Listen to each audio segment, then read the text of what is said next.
Hello and welcome to the Hot Dog and Handshake Pro Wrestling Show. I'm your host, Jayden Ginsweider. Joining me is my co-host, former DDT Ironman Heavy Metalweight Champion Shane Price. Shane, how you doing this week? I'm all right.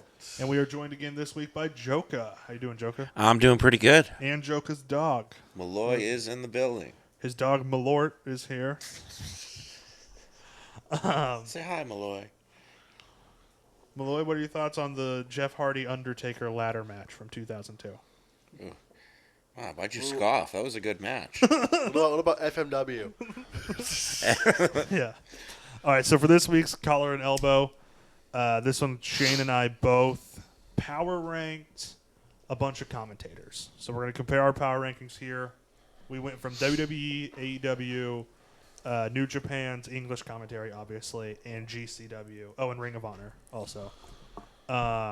So the commentators that will be on our list, this is not a ranking, this is just kind of in like alphabetical order. Wade Barrett, Chris Charlton, Michael Cole, Caprice Coleman, Corey Graves, Excalibur, Emil J, Vic Joseph, Pat McAfee, Nigel McGuinness, Dave Prazak, Ian Riccaboni, Tony Schiavone, Veda Scott, Walker Stewart, Booker T, Taz, and Joe Tessitore. It's a good thing the Japanese team's down there because Milan Collection would be 1 through 18. Yeah. So, Shane, let me pull up. I need to find where I ranked mine. We'll go 18 to 1, building up. Oh, here it is. So, Shane, who do you have in last place? Pat McAfee. Pat McAfee. Okay. For me, I can't remember. Now it's taking forever to load. Oh, it's because I clicked on the wrong thing. For me, I'm going to go Booker T. Pat McAfee is my 17th. Oh, so we just flip-flopped there. So we flip-flop there? Yeah. Okay. So Pat McAfee, and then you have Booker T 17th. Booker T 17 because every once in a while he'll start to sound like Black Snow and he'll be like, ooh, maybe you should just do that full-time.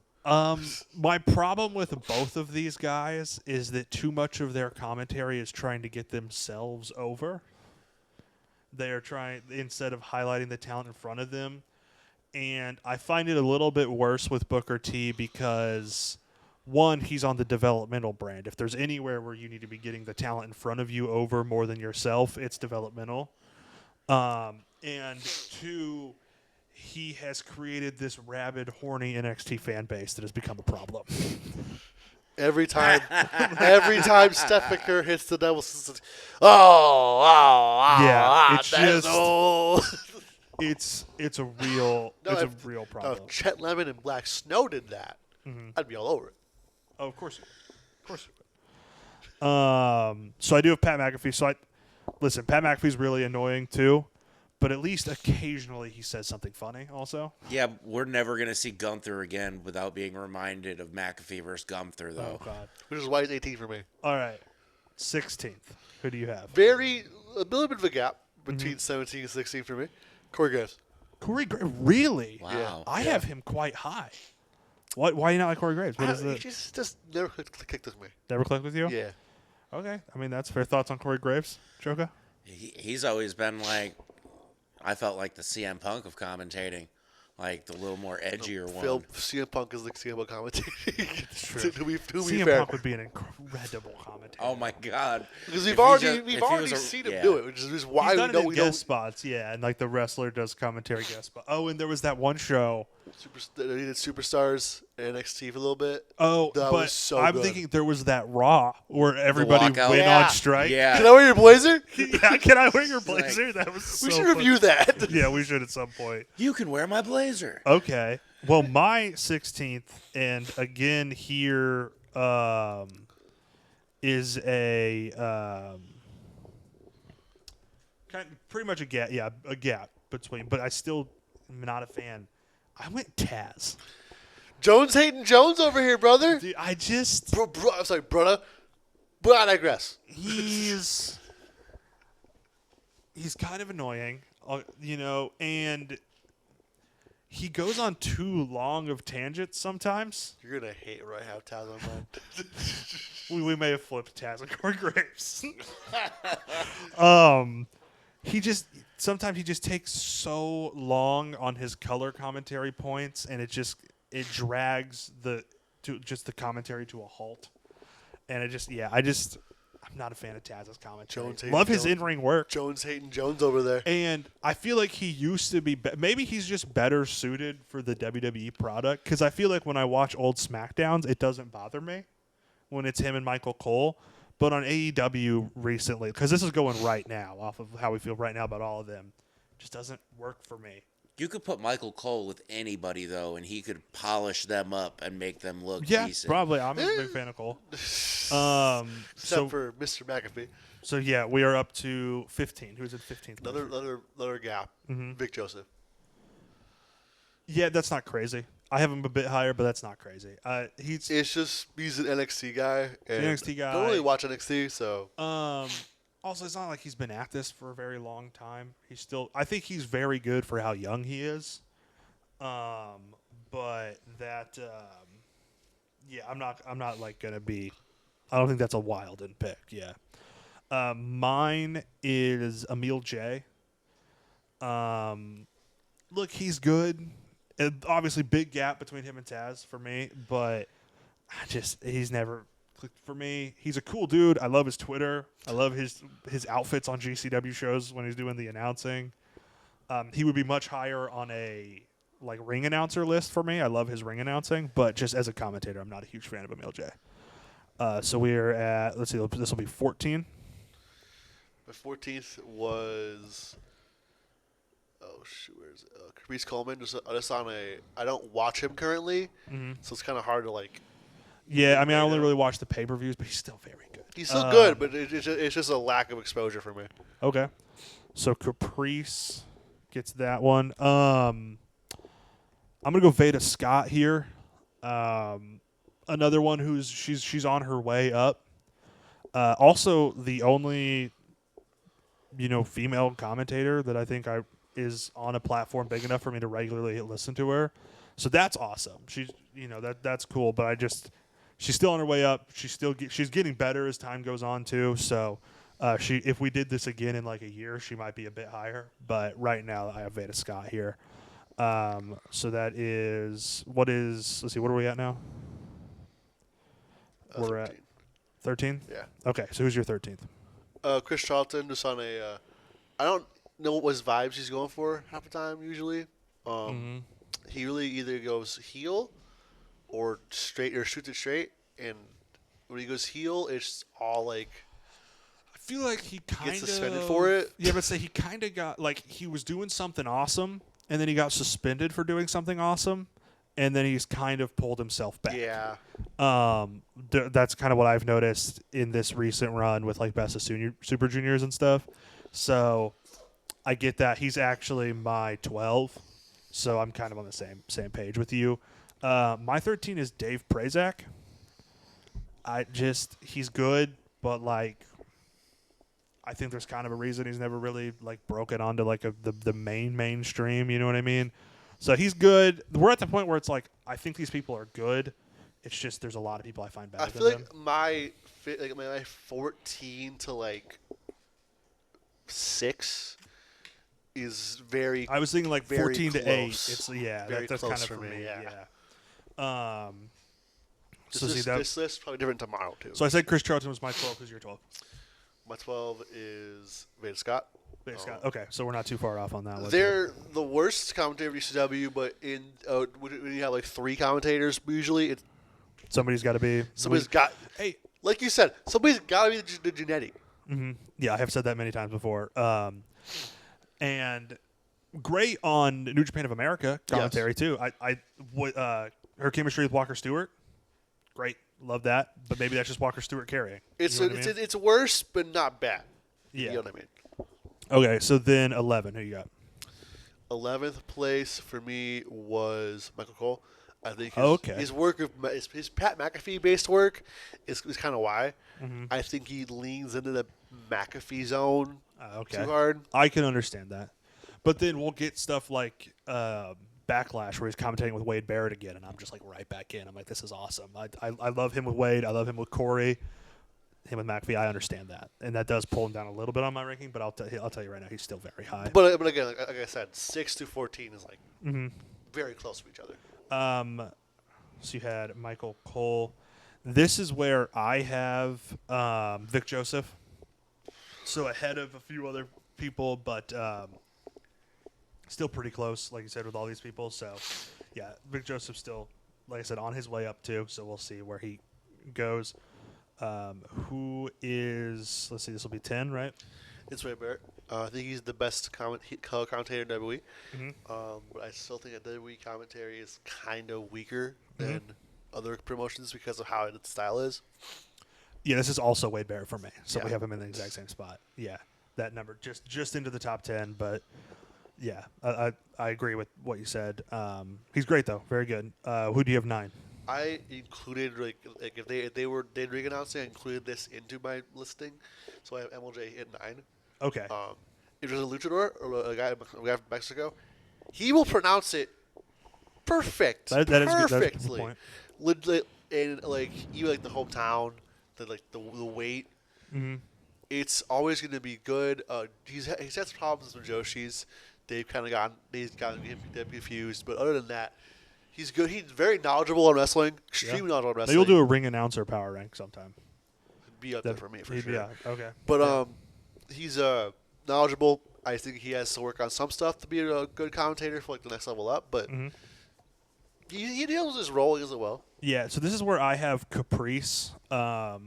Just another one in this group where they're just kind of all kind of combined together. They're all very close. And like I say, he's very good. His chemistry with Riccaboni, like that's the best chemistry of any duo in wrestling right now for me. It's always a treat. I wish the week-to-week Ring of Honor TV was worth watching because I do love them as a commentary duo. It's just not. But the pay-per-views are always spectacular, and he adds so much to those matches. If they just commentate over, I mean, I love Dave Razak, but they commentate over an old match every week. I'd watch it. I'd love if like New Japan hired them to just commentate over stuff that there's not English commentary for, just old like Liger matches and stuff. Yeah. Like that'd be awesome. Next up is who's your number 8? I have Tony Schiavone at 8. Okay. So let's see. I also have Schiavone. So yeah, we're kind of on the same page right there with Schiavone. Still very good. I think what drags him down is I think at this point in his career he should be a color guy, and he is the Collision play-by-play commentator. It's also kind of weird when they do Excalibur and Schiavone. Mm-hmm. I'm not a big fan of more than one play-by-play guy. That's at the time it kind of get jumbled up. And I just think he'd be better. Like I think Collision would be better if he was an analyst and Riccaboni was the play-by-play guy. Yeah. If him and Nigel were analysts and then Riccaboni was the play-by-play. Or like at this point, like he could just be like an interviewer. Yeah, it'd be fine. That'd be great. In-ring interviews, sit-down interviews like JR used to do, like stuff like that. I would love. Who do you have at 7? Excalibur. Oh, okay. That's not crazy. I have him a couple places higher, but what I love about him though, just an encyclopedia of wrestling moves. He knows all of the moves. It's the same thing as MLJ. Like, he knows the moves. He will tell you the exact move. Like he'll tell you who made it, who did it first. The different names it has. Yeah. So that's what I love. I always loved about Excalibur. It's just like he knows every variation on every move, like just every different version. Yeah, he's so good with that. And he's been an incredible play-by-play guy, the voice of AEW for this whole run. I have Joe Tess here, kind of the new guy on the scene, but very good right out the gate. I've been just loving his commentary, so I put him pretty high, and I'm excited to see where he can continue. You know, I mean, Michael Cole is getting older, so Joe Tess could very easily just be the next guy after Cole. I wish that you go back to 2019. I wish he was the voice of AEW over Excalibur, and have Excalibur on Collision. Honestly, I think it'd be because Tess sort of real sports feel. He does give a real and immediately good. Could you imagine a match ring announced by Michael Buffer right into a Tessitore commentary? Just how awesome that would feel. I got Bruce Buffer on my HH Mania card. It was pretty much the same thing. Yeah. Next up is, let's see, 6. Who do you got at 6? I have the Human Submission Machine Taz. Okay, so you have him very high. Brother, I love Taz commentary. I always love Taz commentary. I don't know why, But it tickles my fancy, you know. Yeah, it's Shane Core. That's what it is. I'm a Jones-loving Jones over here. We'll know that you love his commentary when he's booked as the English commentator for 0-1. Yeah. I love how Taz, if he doesn't know the move, he makes up a name for the move. That is something he does. That's part of. That's probably part of why I don't like him. I like him because he'll call a move something like, "What the fuck do you mean it's called?" No, it's not. Yeah. That was a slippery moonsault. What? Yeah. He didn't even go backwards. When Shivani told him to just call the match, and he got heated, and he had. Yeah. All right. There you go. This is where I have Walker Stewart. He has been great. He is really, I feel like around World Tag League into Wrestle Kingdom, he just like hit another level, and he has just been off to the races since then, quickly becoming one of my favorite commentators in the game. And he's like 22, 23, something like that. Like 22 from Oklahoma. Yeah. So he is. It could have been. It should have been me personally. Well, I mean, hey, he's the next in the lineage of great Oklahoman wrestling commentators. Yeah, Jim Ross about to retire, and Walker Stewart's right there. Right there, yeah. And if To take he the ever torch. jumps to AEW, hit me up. Who do you have at 5? We're getting into the top 5 here. Who do you got? Joe Tess. Okay. Joe Tess, like I do love him. Again, real sports feel. He made me. This is a football thing, but he made me get excited for or Arizona State in the playoff game. Forkham Devils. So in wrestling, you can do the same thing. Yeah. I'll be watching a match, and he's out and commentating. Like, wow, this is actually really good. Yeah, he gets you invested in like Austin Theory. Yeah, literally. I don't give a shit about Austin Theory, but he's on it. I'm watching it. Yep. This is where I have Excalibur. Like I said, I think he's very good. Definitely been a huge He's like part of my the wrestling modern Mike life. Tenay, Yeah, I could give him that. which means I like Taz is the modern. Which means Daddy Magic is the modern. Daddy Magic is the modern Don West. that. I've always said that. I think you might have actually said that before. Though. Maybe. Who's number 4 for you? Number 4 for me is Dave Prazak. Okay. So you have him way higher than I do. I do, yes. The Shane GCW bias. The bias leading of in the here. Chicago. Not even that, the Chicago bias The too. Chicago Keep that in bias, mind. yeah. I would have seen Shimmer if I wasn't sick. Would have seen Aja Kong. Mm-hmm. Kind of pissed about it. But I like his commentary. I think he's experienced. He knows what he's doing. Really should have gotten a high level move sometime in his career, but didn't. Mhm. So too busy doing Shimmer. Yeah. We'll see. Yeah. This is where I have Corey Graves. Like I said, he's one of my favorite color analysts in the business. I've been a big fan of his for years. So yeah, I think he's just up here. He adds a grittiness, I think, to his commentary that I like. Like you said, he kind of does feel like CM Punk in that way, where he feels very down to earth and Right. not like he feels like not as much of a wrestling commentator, but just like one of your friends that watches wrestling, like the way he talks about it. So that's something I've always loved about Corey Graves. So I went with him number 4. Who is number 3 for you, Shane? Walker Stewart. Oh, okay. He's all the way up at 3 already. He's great in New Japan. Fantastic. Even better at Stardom. Okay. It's the fact that he can just walk in and do one or two shows a year and be the best guy on the planet for that, and he's 22, it's crazy. Yeah, I just realized we have the same. So I have Michael Cole here. He's my number 3. Like I said, one of the greatest of all time. He'll certainly will be a WWE Hall of Famer. Could be a just all of pro wrestling Hall of Famer with his commentary. He strikes me as one of those commentators who aren't going to retire. Like, he's going to be there for the rest of his life. He's going to at Probably. least do like a match or two here, like Jim Ross. Like he'll just gonna keep doing like a match or two here and there until he. Yeah, that's fair. Yeah, I absolutely. Imagine when he releases him and he goes up to AEW under his real name. Yeah, That'd be crazy. as Cole Michaels. No, the father of Adam Cole. Yeah. So I did realize we have the same number 2 and number 1. We'll see if they're in the same order. Who do you have at number 2? Riccaboni. Same. Same. So just he's Should be the incredible. voice of AEW. So Really should be the good. to me. Their best commentator for play-by-play. And he's he's entertaining. He's not just like a straight play-by-play guy. He's entertaining. He's funny. I love. It has been for every time he's randomly on a Collision. I'm so excited. But speaking of Collision, our number one with a bullet, Nigel McGuinness. Maybe the best color commentator ever. Yeah. Question mark. Yeah.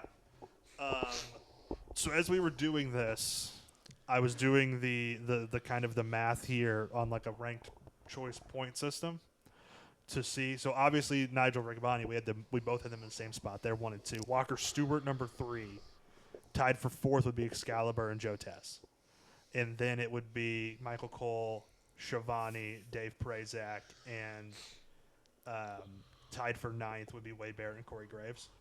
I think that's a pretty good list. Booker T last place, tied with Booker T and Pat McAfee tied for last. We know Zebo. So if we did this ranked choice, right? Booker T and Pat would both get 3 points, right? The next place above them would be Vic Joseph and Veda Scott tied with 12 points. So there's a huge gap there. Huge drop off. So that was our commentator power rankings. I think at some point doing a ring announcer one would be great. Or doing an all-time commentator power ranking would be a great episode too. Chet Lemon number 1. Lex number 2. Yeah. You missed the worst of all time, I think. Jesse Ventura. Nah, Jesse's hilarious. I love Jesse, dude. He's so annoying. He went out like a coward through the door If we with did a like bitch. 8 minutes. That's like If we did, It's Jesse Ventura. You get what you hire. if we do an all-time, Dusty Rhodes will be very high. Dusty is gonna be Dusty is yeah. so funny. He's got a bicycle. So funny. Dude. He's got a bicycle. Jerry Lawler. I was never huge on Lawler. Oh, Jerry Lawler's hilarious. I was never huge on Lawler. Jerry is good until a women's match is on, and then he craters to me. Yeah. I was also a teenage kid Right, listening to I was Jerry gonna say. Lawler, so I thought he was hilarious in that I tense. love Mike Tenay and Don West, who we talked about. I love. If we did all time, I think Schiavone would be way higher than he was right now on my list, just because of all his WCW stuff was so great. Larry Zbyszko. Zabisco's a good I one. think all time we have to do like commentary duos. All-time commentary duos, yeah, that would be good. I don't think it would beat Jim Ross and Jerry the King Lawler for me. That's a hard one I to don't know. beat. Tenay and Don West were Today, great. Don West might be like number 2 for me. Monsoon and Bobby. Monsoon and Bobby Heenan. That's a great. I don't love that era of WWE, but I do love that commentary team. Oh, I think I was wrong on the worst commentator of all time. That'd be Vince McMahon. Oh yeah. Oh probably. no, Shane McMahon. Yeah. Have you watched like early Heat? No. His Can't say that I his have. commentary sucks. It's Does it? him yelling the entire time. Mm-hmm. I was probably watching Early Heat live. I know. So I you just probably get it. I know I just trashed on Taz, but legitimately Cole and Taz is one of my favorite duos. I think they're very I love good. early SmackDown Taz. Like I said, Cole and JBL. Cole JBL is phenomenal. Is JBL is incredible. It's too bad. JBL is so. He once told Byron Saxton live on pay-per-view that if Byron Saxton was on life support, he would unplug him to charge his iPhone. I love it, Bagels. I love it, Bagels. I was dying. I was like on the floor laughing when he said that during a pay-per-view. He was so mean to Byron Saxton. JBL is, looking back on it, JBL is one of the GOATs. And then he would come back and he'd have some awesome historical reference and like knew all of it. Like he'd have like he knew all of this like wrestling history. Yeah, he was And a then bully, but he was intelligent. And then he would just be mean to Byron Saxton, right? He'd like whip out like a Jack Briscoe reference, and then he'd tell Byron Saxton that he wants to hit him with his car. Like it would just be such a whiplash. He's got a history of just bullying people like Yeah. that in the company. I think he's just an asshole. Like legitimately. Did you ever see what he did to the Blue Meanie in that Battle Royal? Yeah, and he got the receipt from Stevie. Yeah, he did. That was a brutal chair shot. All right, on to the news of the week. The biggest news. Nothing really came out of AEW, so we're going to go right to WWE. The biggest news this week, WrestleMania 42, removed from New Orleans. It's going to go back to Vegas. No. New Orleans, they're saying, will get a future WrestleMania, maybe 43, who knows, and Money in the Bank 2026, which will be in late August. God, So you got my hopes up when you said that. I was like, please say like St. Louis or Kansas Yeah, City. Please, Yeah, dude. If they're moving to the Midwest, I'm going to not go to WrestleMania. I'm going to all the indie shows. Yeah, so New Orleans will get a Future Mania. They'll also get Money in the Bank. So first, thoughts on pulling out of New Orleans, and then thoughts on the choice of Vegas. It's stupid, but it's TKO. Okay. They just crushed a bunch of people's dreams. Oh, so many. Well, Like all of not New really, Orleans. because all the people who can afford WrestleMania tickets can also afford their private jet flight to Las Vegas. Yeah, Yeah, it's but very people like commercialized. the. I forgot what his name is. The professor, like some Nick Harrison, I think his name is. He's from Louisiana. It was his dream to go to this. Oh no, I was making a joke about ticket Well, yeah, I prices, know. but, like, Tickets it is super disappointing for the people down south that they're just losing their WrestleMania. Also, New Orleans, great WrestleMania crowd for 30 and 34. Both times they were incredible. Like Vegas, not so much. no, because it's a Mania is even bad. I saw this. I saw a reel the other day with Randy Orton talking to a guy at the airport, and he's like, "I paid $5,000 for my ticket." Randy Orton's like, "That's absolutely I ridiculous." saw that when I saw that around Mania weekend. Like, so part of the problem here, as Shane mentioned, is TKO. This is the UFCification of WWE. I do have another theory. I think WWE has caught LOL TNA disease. They started working with TNA, and they've just started making dumber and dumber decisions as time has gone on. And this is just the cherry on top. It is contagious. Yeah. LOL TNA is contagious. Oh, actually, I'll save that. I do have something new for the show that I did for the show. Okay. I think you will like. It is about TKO. Oh, Okay. God. Okay. I'm a little concerned. But yeah, this is just. It is a. Oh, hey, dog. What did you think of? Hey, Malloy, what do you think of WrestleMania moving back to Vegas? He shook his. I'm not kidding. He shook his head. Hey! No joking. He shook his head. He's got opinions. He's very responsive. Yeah. I've always talked to him like a human ever since he was a baby. That was really funny. He like shook his head real fast. So Malloy is not it. He is very upset. Where do you think it should have moved? Do you think it should have moved to Kansas City? Yeah. Okay. I'm sensing a yes. He wagged his tail to Kansas good. City. Yeah. So yeah, it should have been Kansas City. So yeah, it's TKO. They love Vegas because it's a UFC. They're just, I don't know. And my problem with Vegas in wrestling, and I started having this problem with Double or Nothing when they kept throwing it in Vegas too. It's such a fucking tourist city. It's just a whole city of tourists. So like, you're not getting like a real crowd. You're getting a bunch of people who are like, we're in Vegas, let's also go watch wrestling. And then on top of that, the WrestleMania ticket prices are so bananas. Like, WWE is no longer like really it used to be like the middle class sport. You know what I mean? It used to be like if you couldn't, afford NFL tickets, at least, when WWE comes around, you get to go to that, right? And now it's like insane. It really is. I have 3 kids that I'd like to take with me, and that's Ah! a lot of money. Yeah.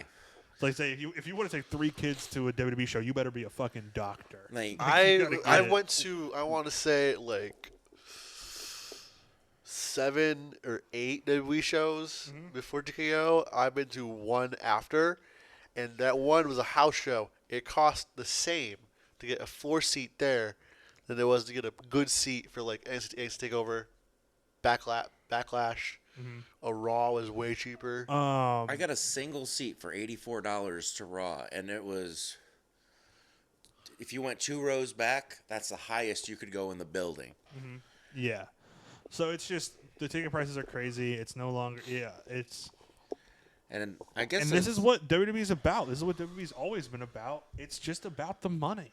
I can see that, and actually, I think this is a good time to bring it up. What I did for this is I bought $1 of TKO stock a week ago, and I figure I'm going to follow this and give reports on the show. Ever since I bought it, I've been down to 95 cents. Today it's been up to 97 cents, but I have not gone up at all. I've not made any pennies. So wait, when did you buy this? Do you know what day you bought it? Let's see. It should be right here. Because I've had this for A week now. A week, so that you bought it before they moved WrestleMania, Yes. and then the stock has went gone down. That's It's gone, crazy. It's gone down. It's gone back up because right now I'm at 97 cents. Yesterday I was at 95. Okay.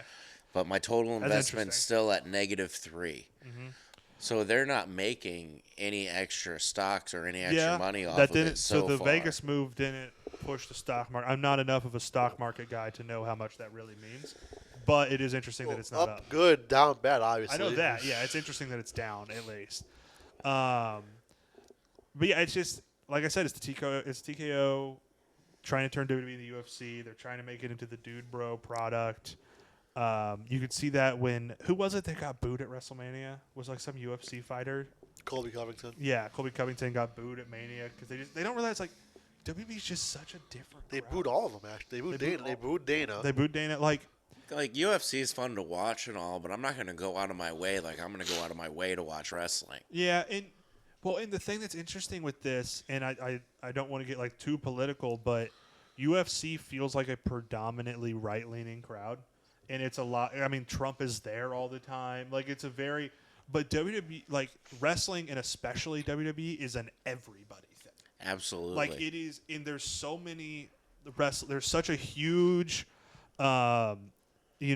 Such a huge group of wrestling fans that, in the words of AJ Styles, are in the gay community. That like just like, but it's just seriously like there's such a huge like LGBTQ plus population of wrestling fans, and it's just not going to work the same. It pisses AJ Styles off. Yeah. So it's just. Wait a minute. What? Have you not seen the gay community, AJ Styles? I feel like we reference it like every third week. We have to. No. What did he do? So a fan asks AJ if he's aware of his following in the gay community, and AJ goes, "The gay community." Like he's just so surprised and like upset. You are a twink. Yeah. Of course, you have a following. This was like little TNA AJ too. Like, Oh, yeah. This is 0304. This is him like a dropping Southern the F's, Georgia guy. You're saying that? dropping the F slur every 2 weeks. Yeah. So yeah, there's that. Anything else on the WrestleMania 42 move? It's stupid. This is the first time since WrestleMania 4 and 5 that it'll be in the same city back to back. Both of those were in Atlantic City, New Jersey. So theory, both times, somebody got addicted to gambling and had enough influence to get them back to a city where they could gamble again. Triple H. Triple he H just has a hitting the crushing slots. grapple. What's gonna be the main event? Figure it out. Big win. Like, Oh, big winner. just your Jackpot. name is I'm not doing anything for it. Just do it. I'm buying the bonus. If this is red, I'm putting the belt on Cody. If this one hits, I'm putting the belt on myself. God damn it. He just shows up with a diamond encrusted crown and he's like, I'm gonna take the WWE. I won this. The back when he's like when he's on the headset for like during the show doing his stuff, but he has one of those clear red poker visors. He's actively playing poker with the APA during Yeah. the show. All right, you want to talk about last night's WWE AAA goof? Oh, God, I do, yes. As the expert of all things non-American wrestling on the show, AAA has been building towards this one match at Triple Mania, which is in, what? Which is next month? Next month? It's like Or if not, like 3 weeks or something. August, maybe, Yeah. at the max. I know there's at least, because they do multiple nights of it now, I know at least one of the nights is next month. Because it's like the week I think the Arena Mexico the AEW Del show. Rio match would have been in August. Okay. So they've been building this for a year and a half. Del Rio has been hammering through everybody. He's been burying all the good guys, but one. He has not touched Latin Lover. Latin Lover. I think it's Latin Lover. Latin Lover is being built to take the strap off of Del Rio at Triple Mania in Mexico City. On Raw, you may have noticed that they advertised the main event of Worlds Collide, Vikingo Gable.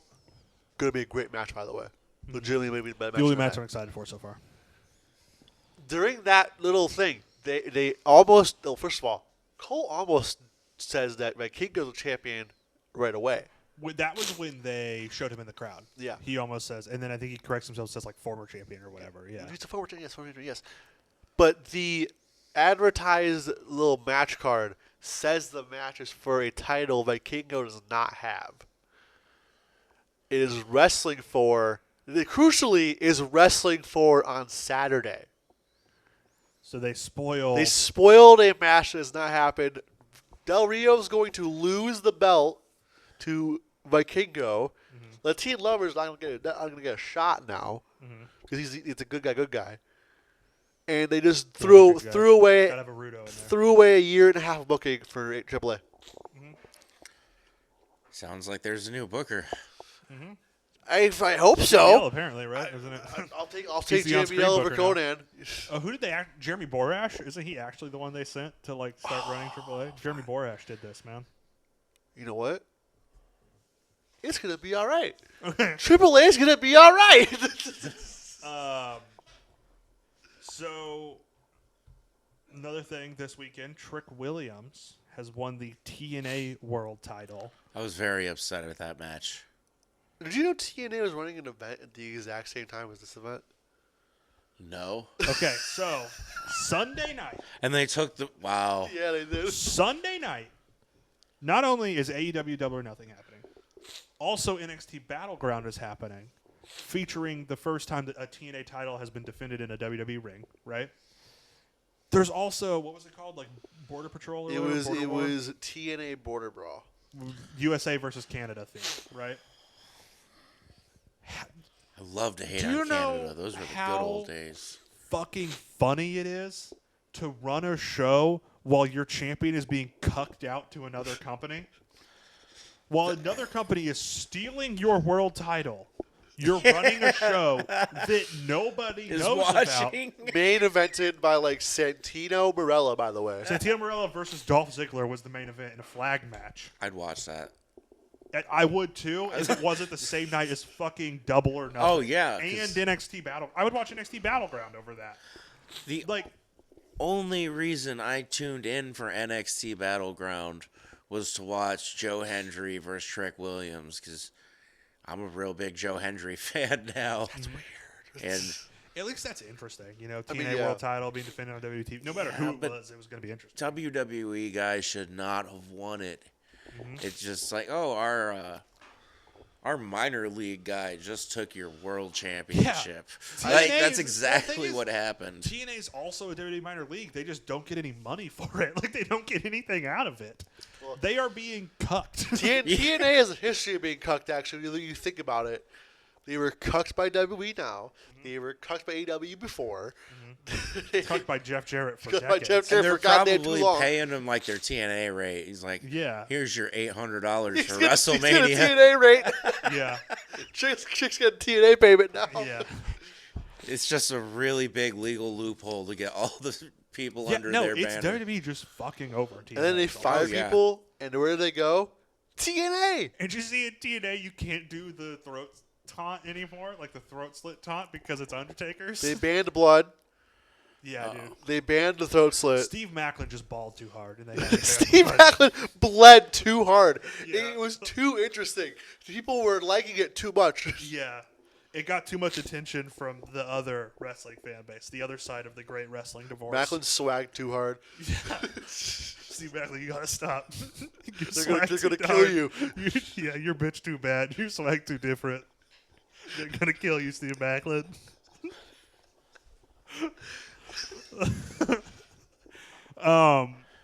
And speaking of the great wrestling divorce, it was announced this week that July 12th will be NXT Great American Bash in the afternoon, followed by Saturday night's main event that evening, and then July 13th, Evolution 2, the all-women's show. Interestingly, though, July 12th, the day that WWE is running two shows, is the day of All In, It's which is nothing new. It's nothing to do with All In. Nothing to do with All In. I guarantee it. You know why? Look at Beyonce's tour schedule right now. okay. It has nothing to do with All In, but we were just talking about how they counter-scheduled Double or Nothing. That part is yeah, but the fact that I don't they're think doing so. two shows on Saturday is all to do with Beyonce and nothing to do with All In. I think. I don't think so. What they're doing? Because this isn't the first thing. They've done this a bunch of times. They keep trying to counter-program When are you going to run that NXT show in Atlanta that weekend? Well, you could have picked a different weekend. Why couldn't this have been like July 19th or July 26th or something? You know what I mean? Because they probably already put the second event there when the AEW. But I'll admit the AEW that second event and All In, yeah, that's on purpose. Mm-hmm. The NXT show is just because they're not going against Beyonce twice. They're not stupid. Yeah, especially when it's in the same exact area of Atlanta. Yeah. Nobody's gonna go to Evolution.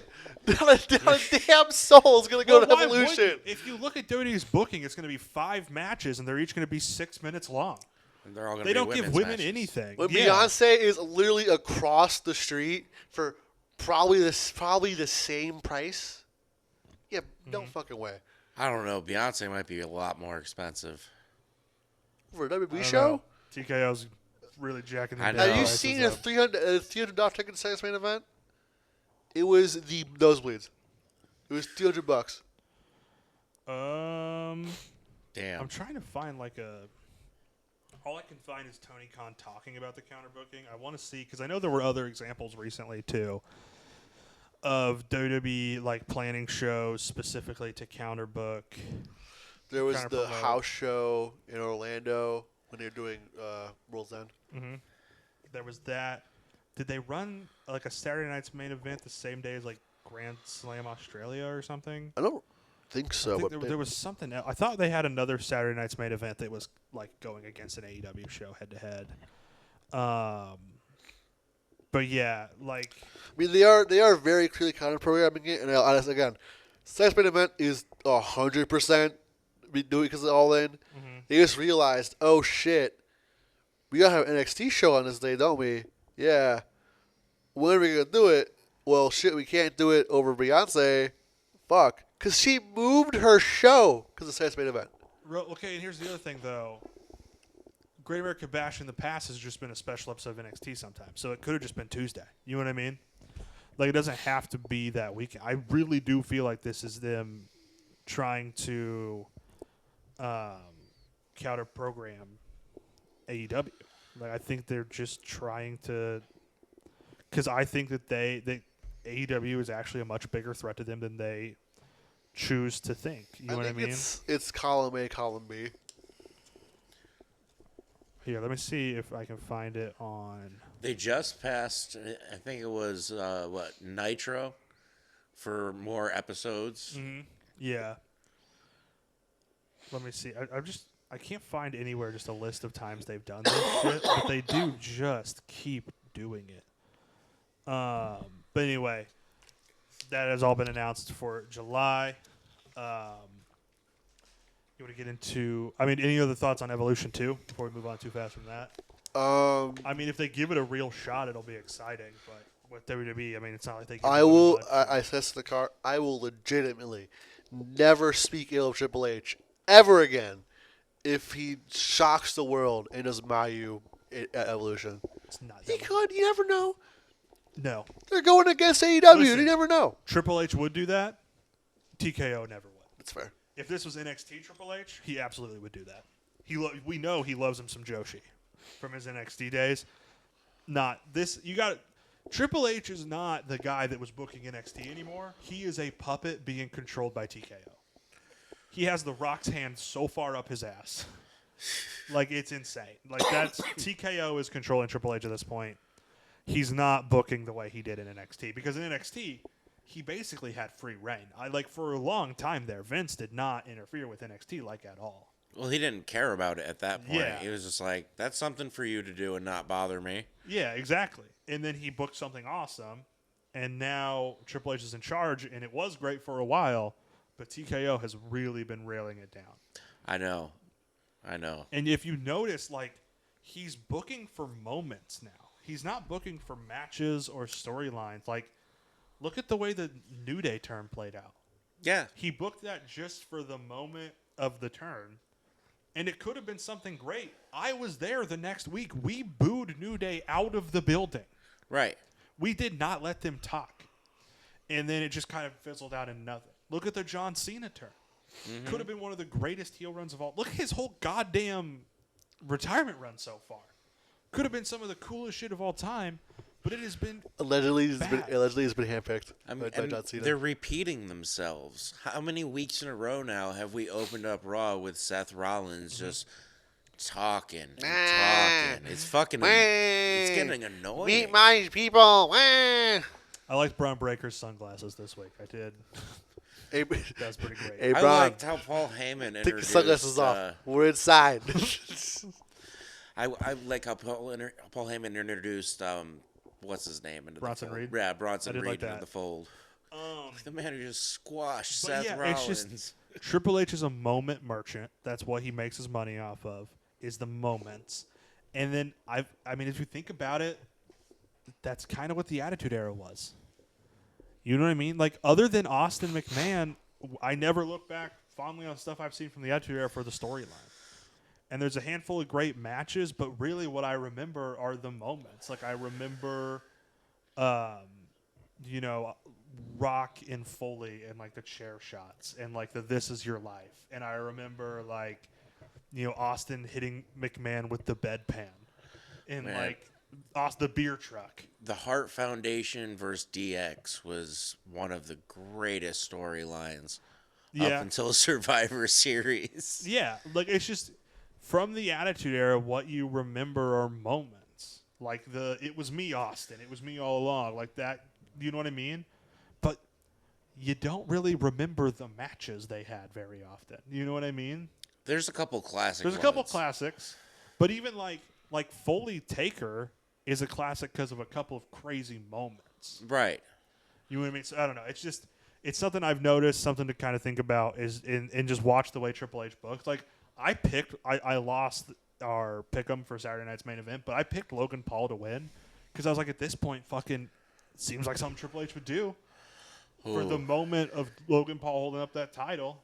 It ended up going somehow even worse than that with what we ended up getting, and we'll get to that later. But I don't know. It's just something to think about. Oh, something else to think about. I know last week you guys went over the results of what we did, and I once again got demolished. Mm-hmm. I did see one thing that I bet you didn't bring up. The runtime of Gunther and Pat McAfee. It was a lot longer. Yeah, I didn't bring it up because we didn't have a tie, so we didn't have to, but yeah. 14 minutes and 3 seconds. We did talk about the match, and we did talk about how it went too long, but I just wanted to bring that up because I went over Shane by just a few seconds. And you would have won it if we had a tiebreaker, yeah. All right. Shane, you want to talk Best of Super Juniors? Yeah. Not going great for Mal. You see them standings recently? I'm actually pulling that up right now. Go ahead.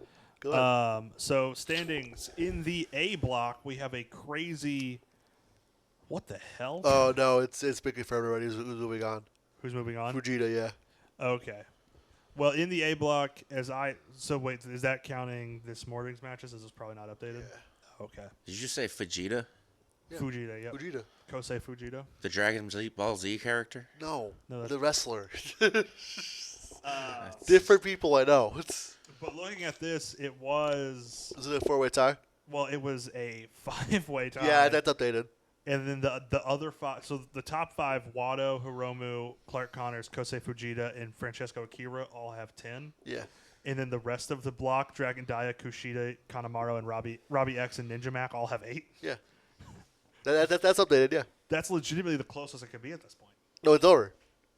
That's the final results. Oh, that's final results, but that's the closest the final results could be. Yeah. That's awesome. It could have been all 8. It could have been all 10 points though, let's be honest. That would have been crazy. Dude, that would have been an insane thing. Over in the B block, Despy, Mao, and Yo all have 10. Nick Wayne, Taiji Ishimori, Robbie Eagles, and Sho all have 8. Kevin Knight, Taguchi, and Titan all have 6. Feel it. So who's moving on from this block? I feel it. Is it Mao? We got Sho. Maybe Sho. It's Sho. It's the last match for Mao. Oh, you have one more match left. B Yeah. block all have one more match left. Yeah. Okay. I was It's can't be Sho. Okay, so you think Mao? I think Mao's got it. If this is a tiebreaker, I think Mao's got it. We'll see. I don't know how the math plays It out. depends. It's over. It's head-to-head wins. Yeah, I know, but like, who are Despy and Yo wrestling? That's a good point. You know what I mean? Here, let me pull it up.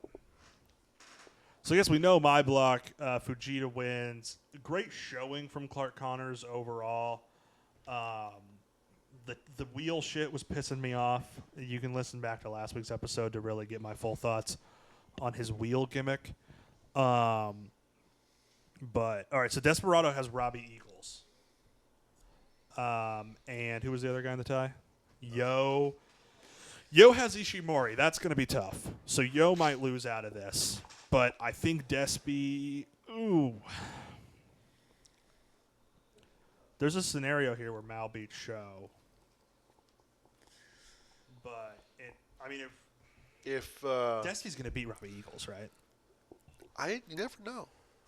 Robbie's feisty. I think he might pull it off. And if Robbie wins, Mao moves on. Well, if Robbie wins, he's then in the 10 also. Yeah, but if Mao wins, then he's got 12. Yeah, Mao would have to. So if Mao wins in both, yeah. Very interesting if they all lose out and Nick Wayne also beats Titan, because then you get like 7 people at 10 points. Just go head to head, which I think would be Despy. Yeah, I don't know how that would work. That'd be a crazy tiebreaker. Very interesting to see how this plays out, I guess. That card is Thursday. So staying up late Wednesday night into Thursday morning would be watching this Super Juniors card. I was proud of Clark's performance overall. Kind of disappointing. I think it would have. I think we really had a chance to win. The wheel stuff really pissed me off, but we'll see. And we're going into the G1 this summer. Hopefully, I'll have a better pick with that one. But Shane's still got a chance with Mao, so we'll see how that goes. Rooting for Mao now against Show. Mao versus Show, also the main event on Thursday. So we'll see how that plays out. Winner of the main event usually moves on. Yeah, could be.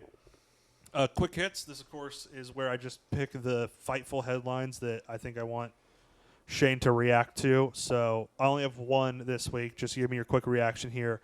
Crowd at WWE Saturday night's main event boos Florida Governor Ron DeSantis. Shocker. Shane, anything from SmackDown this week you want to talk about? Sure, fuck it. Julia had a great match. She pointed to the sky for Hana Kimura, which got me a little bit, I'll be honest. Oh, speaking of... Oh, I guess I'll get to that on Raw, but go ahead. Kind of surprised she won, honestly. Because she beat Charlotte and who for the Money in the Bank qualifier? Whoever she pinned. I forgot who it was. Was it Natalia? No, I don't think it was Natalia. Is it like Mia Yim or some shit? Or is Mia Yim released? It might have been Mia Yim. I don't know. I don't know if she got released. I think I would know because Michelle would have posted about it. Here, let me just... I can get it. Go ahead and talk about the match. It was a good match. Charlotte, not very good still. I saw that fuck-ass sell to the... Yes, as I said, Charlotte not... A lot of people are digging on Julia for that when Charlotte did not do shit. It was the fucking United States champion, Zelina Vega. Wasn't that match, dude? Shows you how I give a shit about Zelina Vega. That is how forgettable Zelina Vega not is. my president. Yeah, Chelsea Green. We're Chelsea Green heads around here. Julia can still win. I kind of hope she wins the title. Or wins the Money in the Bank, wins the title. Did you watch all of SmackDown or just that match? I watched all of it. How was Ciampa Sabin? That sounds like it was good. You know, for being Ciampa Sabin, I had high expectations. They weren't fully met, but it wasn't bad. Okay. I would if you have enough free time, I'd stick it out. Okay. Main event: Street Profits for Axiom. Did that rule as hard as I wanted it to? It says no contest, so it's probably not. It wasn't a good finish, but the match itself was pretty good. All right, there we go. I mean, I've been saying that's what I want. I want a repeat of the TLC they did, but throw Fraxium in as the 4th team. Also, I love that Fraxium was just a fan name for them, and then it became their real tag team name. I have terrible news though. They got Death Rebelled so hard. I saw that. They got Death Rebelled so hard. Can we? How many people do you think we have to talk to get Def Rebel labeled as a domestic terrorist cell? Well, it depends. It depends who the president is usually. one person if you know the right people. Plant some evidence. But from where we are, like Death we Rebel probably was gotta caught with a start- hard drive full of kitty porn. we got to Hashtag sex offender wrestling. Championship Wrestling. Real American Sex Offender Championship Wrestling. I think we got to start by going through. Oh shoot! Damn it! This is a. Right. If You Kansas do had a your- Republican governor right now, we could probably get there, but we don't. I We think have a Laura Kelly. Democratic Laura governor? Kelly listened to us. Honestly, Do you think we can get Laura Kelly to label the Death Rebel as a I think domestic terrorist I cell? think so. I think so. All right. On to Monday Night Raw. Dragon Lee, Penta, Chad Gable. Fucking incredible match. It was awesome. Penta nearly killed Gable at one point. But God did it rule. But it was awesome. God It did was it one rule. of those spots where I recoiled. Like I physically Dragon Jump. Lee was like a cartoon. He just dived over the top rope Oh, at dude. amazing speed and just took him out. just this specific combination of three guys was put together for me. Like this Right. was, Triple H had me in mind. Totally forgot the tag match to SmackDown. Hold on. Oh, what happened on SmackDown? Let me just say that it's one team. You'll want to watch it.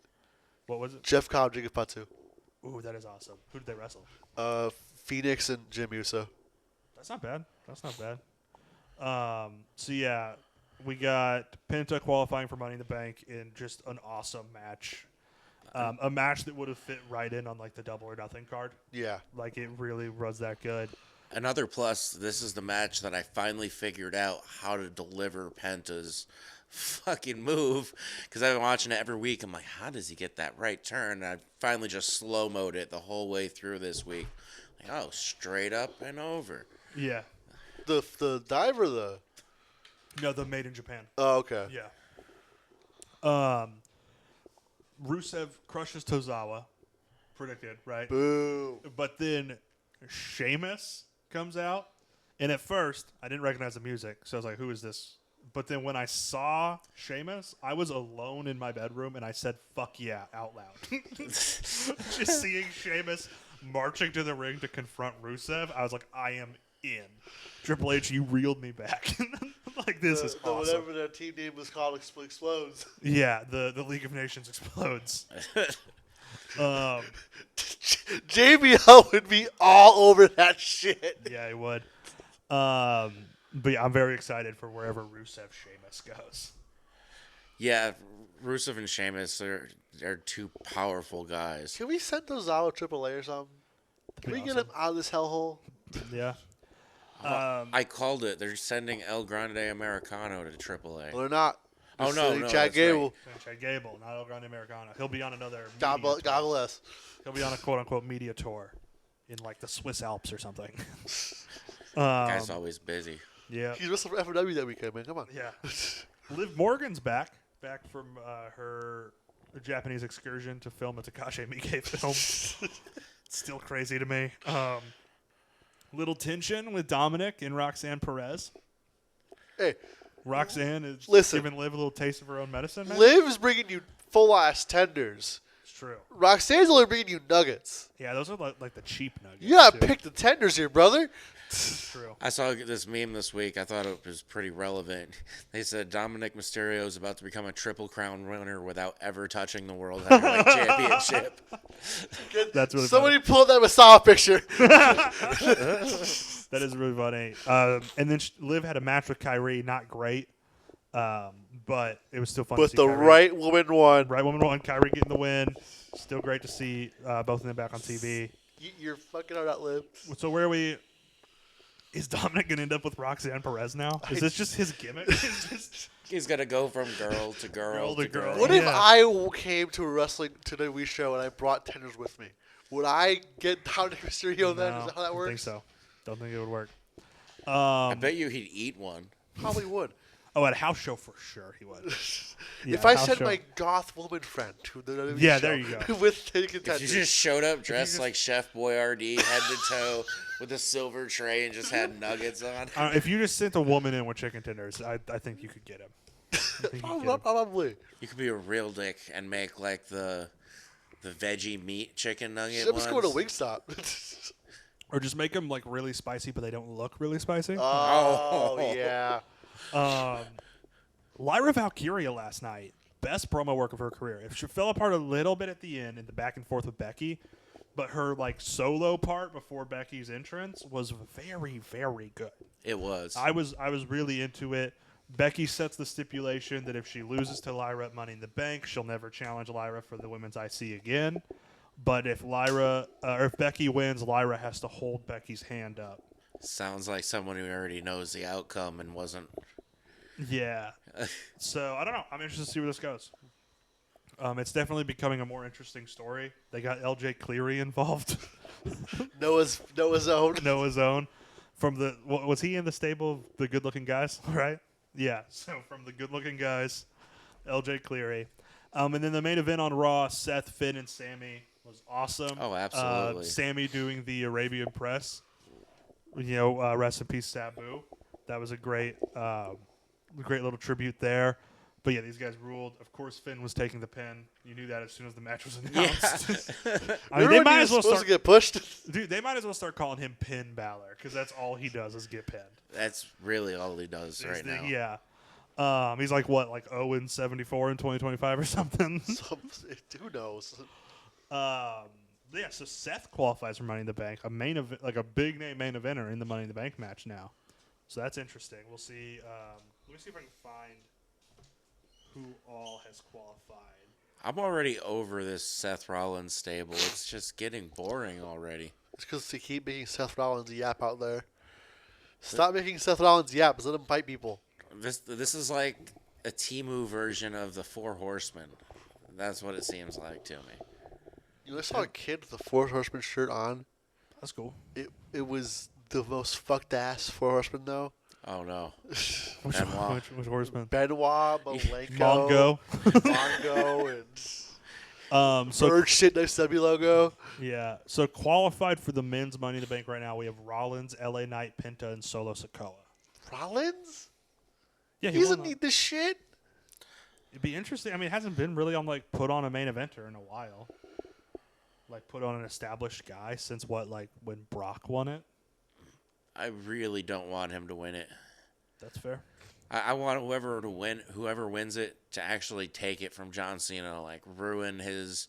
Let's say he wins his last match, he's on his way out, briefcase to the Dome. Sorry. I think of the people currently in the match, of course, there are 2 more spots to be filled. I think LA Knight would be the most likely to do something like that.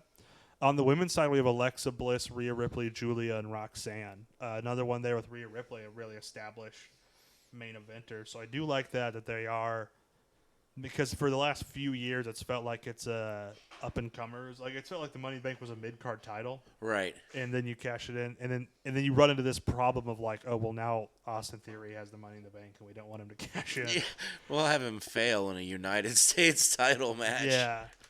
So I don't know. One more match probably will be added to Money in the Bank too. We got Lyra Valkyria versus Becky for the IC, and then that fucked ass tag team match that we'll get to later. Or I guess we can get to right now. You guys want to talk Saturday night's main event? Yeah. Oh, I guess. If I have to. You know what? I will give this Saturday night's main event something. This was the first one of the new run that really felt like it harkened back to the original Saturday night's main event, and that's because it was dog shit. Just like the old Saturday night's main events. Shane and I, neither at one has come to an episode, but we've tried to review 2 Saturday night's main events, and they were like, according to the internet, like 2 of the best ones. Both were terrible. And so was this. The last one was so bad it got lost forever. Yeah. The last Saturday night's main event review we did was so bad it broke Chad's computer. That's true. I'm choosing to blame Batman Iron Sheik. Batman Iron Sheik and Abraham Lincoln King Kong Bundy were definitely the problem there. We could start. It opened with, one of the better matches of the night, but could have been a lot better. Seth and Braun versus Punk and Sammy. What'd you guys think of this? I thought that was a really good match. That was pretty good. I feel like it left a lot to be desired. Oh yeah. I gave it 3 stars. Not my match of the night. I don't know. It didn't click for me. Like I felt like it should have. What about the? Well, I mean, we talked about Bronson Reed in the group already a little bit, but what do you think of his debut into the group? In that, did Seth also just forget that this guy tried to kill him last year? I know. I was watching that. I'm like, this makes no sense, really. Yeah, I thought Bronson Reed and Seth hated each other. Why is Seth? And then even on Raw, Paul Heyman was like, this is a guy that dismantled Seth Rollins, did this to Seth Rollins. I guess the logic could be he wants Bronson Reed with him, so Bronson Reed's not against him again. Yeah, he's tired of getting beat up. He really hated Bronson. That was like a blood feud for a few months there. You know what I mean? Right. That would have been like if CM Punk joined. Yeah. So I don't know. That was really weird. Anything else in the tag match? Yeah, should have been better than it was. Zelina Vega, Chelsea Green, entertaining. I mean, I also gave this 3. I thought it was a fun little match, but nothing. She totally fucked up at 619 though. Yeah, she did totally fuck up that 619. Oh, yeah, she was pouring blood. Yeah, and then Chelsea Green, with the nose. I saw Trish Stratus tweeted out I got a face mask you could borrow at Chelsea Green. Yeah, that one was pretty good. All right, John Cena, R-Truth. Match of the night. Really? Oh my. Yes, absolutely. I did not like this. Ron Cena There coming was out not doing a match of the night all for of the John show, 'cause Cena's I didn't moves. like a fucking second of it. Yeah, we Where- only have where so was- many matches with Cena left. Where was Iron Sheik? I don't know. where was Abraham Lincoln King Bundy on this? Yeah. At least that was fun to watch.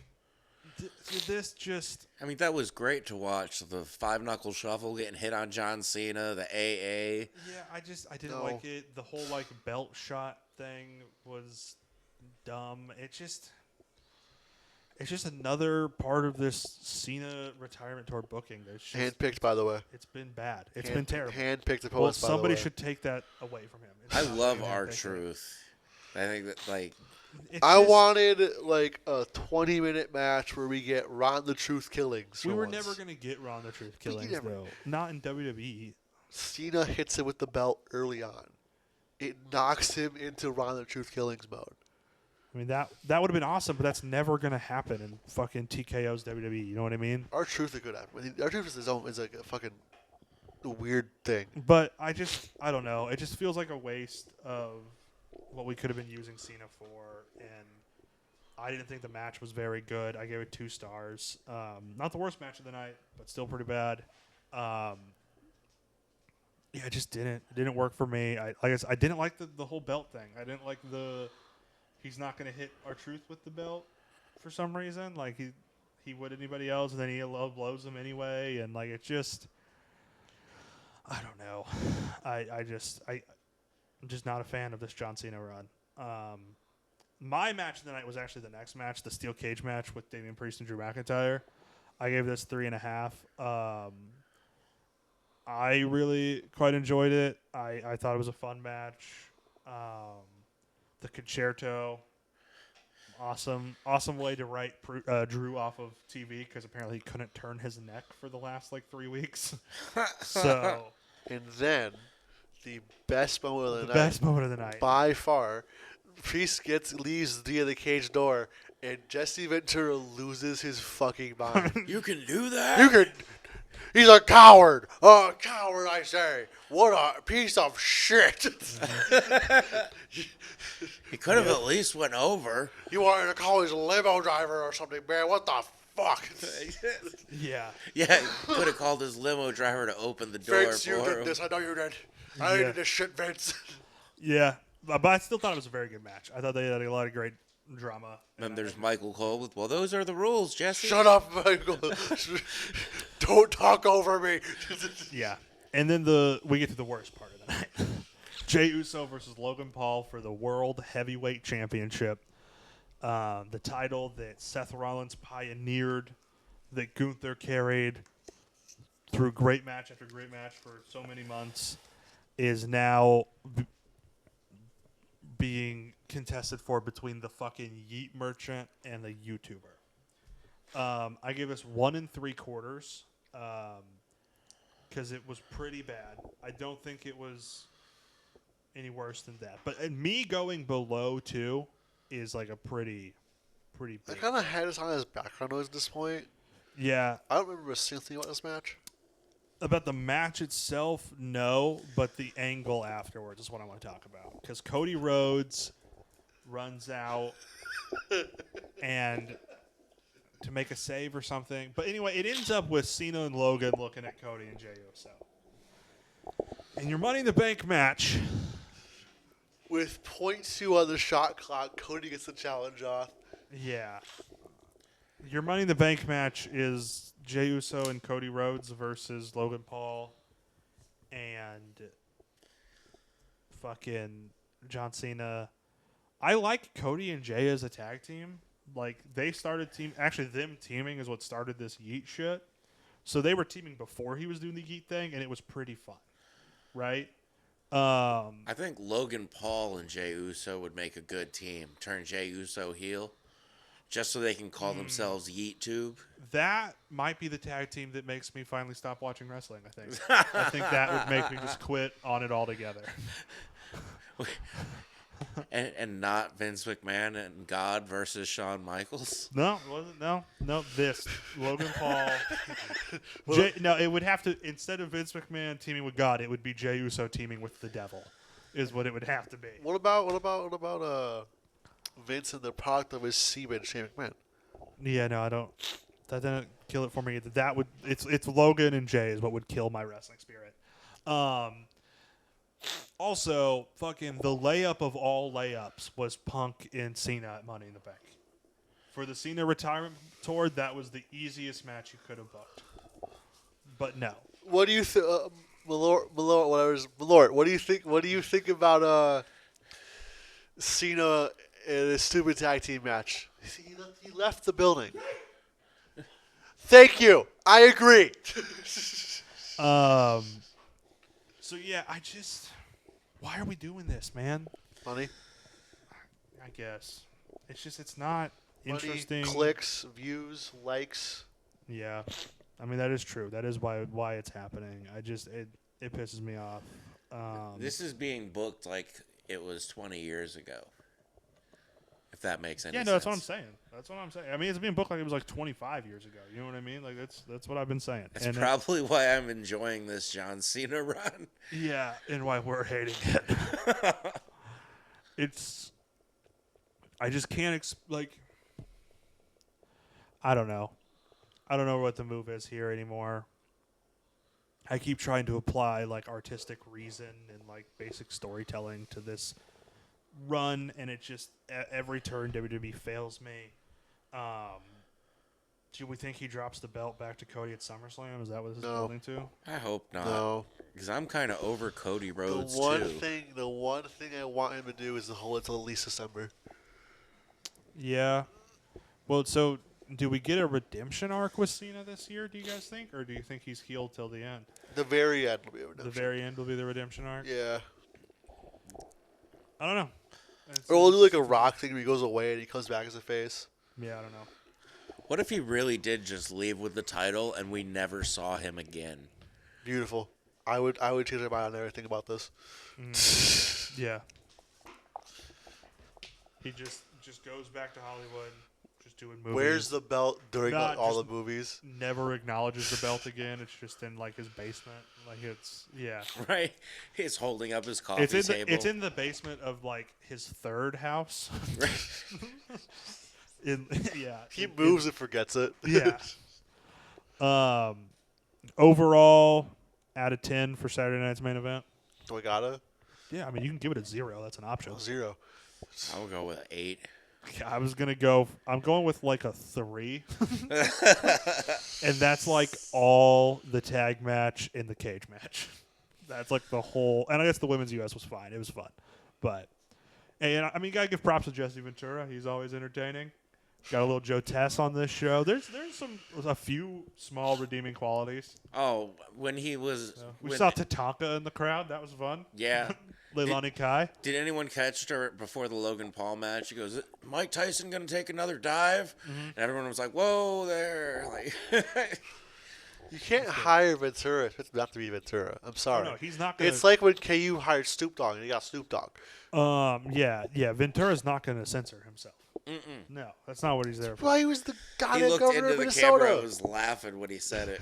He was the governor of a state, of an actual governor of an actual state. He's not going to care. When they show like the little announcer card thing at the bottom, it says Governor Jesse Ventura. That's really, really good detail. I love that.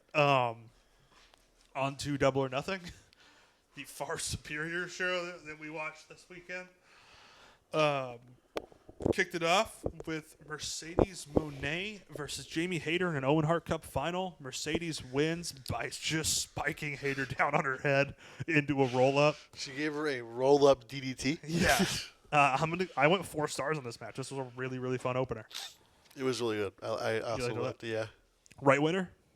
I guess. Okay. No, I think there's a wrong winner here. I think both Owen Hart Cups, I would not have been disappointed with the winner with who we had in the finals. No, I would have been the men's, but...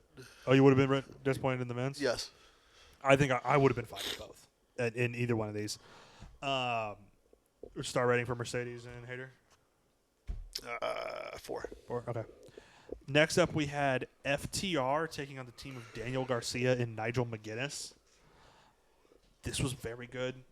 This was one of the better storytelling, if not the best storytelling match on the card for AEW Double or Nothing, and I really liked it. I give 4 1/4. It was one of my favorite matches of the night. I said 4 again.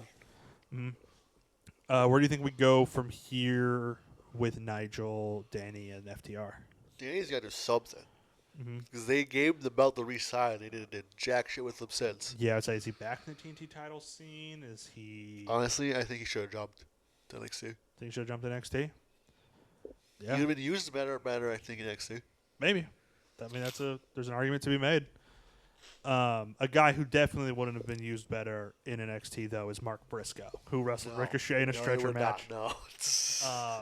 I gave this 4 stars. Have you noticed how that Mark Briscoe had a whole ass mohawk? Yes. His feud with the Ricochet has made him not bald. Yep. I loved this. Mark Briscoe bleeding like a motherfucker, dude. Like he was pouring blood. Yeah, I thought this. You can guess why I gave this already. Is it 5? Yes, it was a total easy 5. Easy I'll give it 4, so I'm pretty close with you. I really liked it. I thought it was a very fun time and such a fun, ridiculous stipulation for Ricochet to do. I love this Ricochet character. If he just keeps doing like ridiculous, like sports entertainment-y stipulations, but making them awesome, I'm down for it. And then, like we said, Mark Briscoe bleeding like crazy, just all over the place. Next was my worst match of the night by quite a bit. The Hurt Syndicate versus the Sons of Texas. I give this 2 1/4. It was just below average. Didn't watch this. Okay. Sammy Guevara sucks. Dustin Rhodes is awesome. I don't know why they're ruining what little time we have left with Dustin by having him team with Sammy Guevara, who is just a charisma vacuum. But he's a pillar. Yeah, they were wrong with their pillars. They established that too early. They were wrong on day 1 of the pillars. Yeah, this was just not good. I do think that though maybe like the people have been questioning the booking of the Hurt Syndicate's title run, right? They defended at the last pay-per-view, or it was at Revolution, was against the Outrunners, right? Oh, Shane's mic disconnected, so let him fix that. Test. I'm good. I'm back. We're back. We're good. Good? Okay. Here, let me look for the Hurt Syndicate here. So they defend against the Outrunners. Which sucked. They defended against Big Bill and Brian Keith, which was kind of whatever. Wasn't terrible. And then they've defended against... Those have been their last 3 pay-per-view defenses against Sons of Texas. I have a theory, though. What if this is kind of the story here. Tony Khan can't book a tag team to save his life. Well, what I'm saying is, what if it's the story here is Hurt Syndicate's beating up on these lesser teams, but then when they end up facing a real team, what if that's just when they fall apart? You know what I mean? Like, what if they face FTR and FTR just destroys them? You know what I mean? Something like that, right? Like, it's just that they are building this reputation on defeating much lesser teams. Like, I mean, I love the Gates of Agony, but that was one of the teams they defended against on TV, and they're definitely much lower on the card. I don't know. That's just something to think about maybe, is that that's the story, and when we get to them facing a real tag team, it just won't go well for them. But we'll see where it goes. We'll see where the MJF situation of it all goes, and I'm imagining the Sons of Texas will be banished back to Ring of Honor. Yeah, probably. For a little while, until like a couple weeks before All In, when they need to establish like some pre-show match to get them on the card for Texas. We bring the boom. Big Boom AJ and the Rizzler win the Ring of Honor tag team titles. Big Justice and Rizzler with manager Big Boom AJ. Come on, get it Honor right. Come on, man. Big Justice is the Marty Jannetty here. Next up was Okada and Mike Bailey. Very good match. I give it 3 3/4. I give it 4.5. Okay. Really liked it. I think we always knew Okada was going to win that, but it was a great spot for Mike Bailey to be in. Very good match. Nothing else really to say there, unless you got anything. I don't got anything. Toni Storm defended the AEW Women's World Title against Mina Shirakawa. Toni getting the win here. 3.5, not the best work from either of these women, I thought. Mariah May, welcome to the WWE. Yeah, if she didn't return here, then yeah. This was just a fun get Tony over to the All In build, and we'll see where it goes from here. And then Anarchy in the Arena. Swerve Strickland enters in some fucking awesome Predator gear. Kenny Omega with the Captain America gimmick. We had a Canadian, by the way, doing the Captain America gimmick.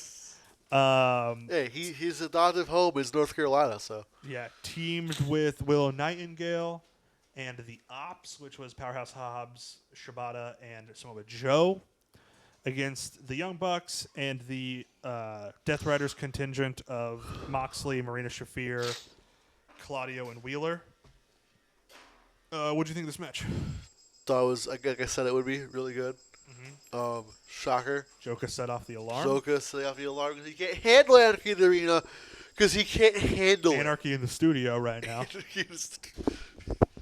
Yeah. Flipping tables, playing random music.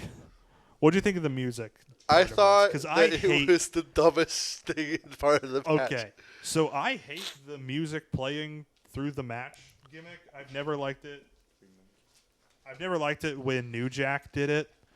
I don't like it because it started with that fuck ass Young Bucks Young Bucks stupid shit. Continental Congress theme that they came out to. In the Congress, yeah. July 1st, 1776. And then it went into Kenny played some 80s song. I don't remember which one. The I'm So Excited. Remember that? That was the intro of Dynamite. Oh, okay. Yeah. The I'm So Excited. And then they played Let the Bodies Hit the Floor. WWE ECW moment. Yeah. I don't know. That was weird. I'm just not big on that. But let's get into the rest of the match. What did you think of some of the spots in this? We had all kinds of crazy shit. What stood out to you? The staple gun to one of the Jacksons, Buckasy. Yes. For lack of a better word. Yes. Also a staple into Swerve's tongue, which was kind of gross. The tongue piercing. It's okay. Joker didn't like that one. No. The only thing it feels like they're missing from Anarchy is the light tube. Yeah. We got the ambulance was back involved in this match. Fucking Mark Briscoe. Mark Briscoe's making a cameo, dude. Why the fuck not, dude? I think Mark Briscoe should never be announced as part of Anarchy in the Arena, and he should just make a cameo in all of them. Just do some crazy shit. Anytime there's a crazy match like this, Mark Briscoe Stadium should Stampede, just be there. It's a Mark Briscoe thing. 1 second, my chair is on my cord. Oh, see, now he's doing it. I wasn't wrapped in it. It was just like the wheel It's probably Malloy's fault. Oh, Malloy. Malloy, you messing up my mic? Malloy, what did you think of Anarchy in the Arena? Well, he What does scratched itching his mean? balls.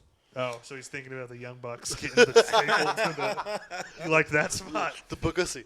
Yeah. Let's see. There was some fun dive stuff with Kenny. Yeah, I mean, it's Anarchy in the Arena. I don't think this was as good as previous versions of it. Like I said, I hate the song thing. And, dude, Kenny's introduction to Let the Bodies Hit the Floor, the most cringe shit I've ever seen him do. Kenny Omega has a tendency to do something cringe from time to time. This was the worst, the way he introduced that. And then I did like Swerve's dive timed into Let the Bodies Hit the Floor, but then the song played for like way too long. It played like 5 times through. It just, I hate the music thing with Anarchy in the Arena. We got to get rid of that. 4 1/4 for me. I gave it 4.5. I think Okay. it would have been a 5. It wasn't for the music. I think it's my third match of the night for me. I put the FTR McGinnis, Danny, just a hair ahead of it. They played the same song 5 times through. Pretty much, yeah.